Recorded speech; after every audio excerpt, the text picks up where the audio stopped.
Vijay sir Vijay சாரோட அப்பா வந்து எஸ்ஏசி அவர்கள். அவர் வந்து படம் வந்து பண்ணாரு.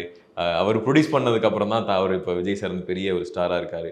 அந்த மாரி ஒரு ஆசைகள் இருக்கும்ல ஏதாவது? உங்களுக்கு இதுதான் நம்ம பண்ணணும், அதுதான் பண்ணணும் அப்படின்னு சொல்லிட்டு. அப்பாவும் சொன்னாங்க, விஜய் சார் மாரியே எல்லாருக்கும் ஒரு ஆசை இருக்கும். நம்ம பேசிக்கலாம். அது எப்படி அதுன்னு அத பத்தி? இப்ப விஜய் சார் வந்து அவங்க அப்பா சந்திரசேகர் வந்து அவர வச்சு ஒரு நெறைய படங்கள் பண்ணியிருக்காரு. ஸோ அவர் டைரக்டராவும் இருந்திருக்காரு, ப்ரொடியூசராவும் இருந்திருக்கிறாரு. பட் அப்பாவுக்கு பொறுத்தவரைக்கும் புரொடக்ஷன் மட்டும் தான் பண்ண முடியும் இல்லையா?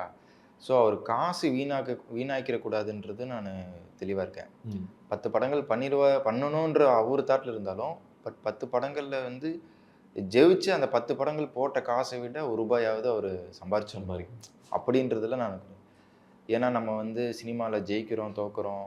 அத தாண்டி ஒரு ஒரு இன்வெஸ்ட் பண்ணியிருக்குன்றது வந்து நம்ம வந்து ம். வந்துரணும் அப்படிங்கிறது தான் என்னோட நோக்கம்.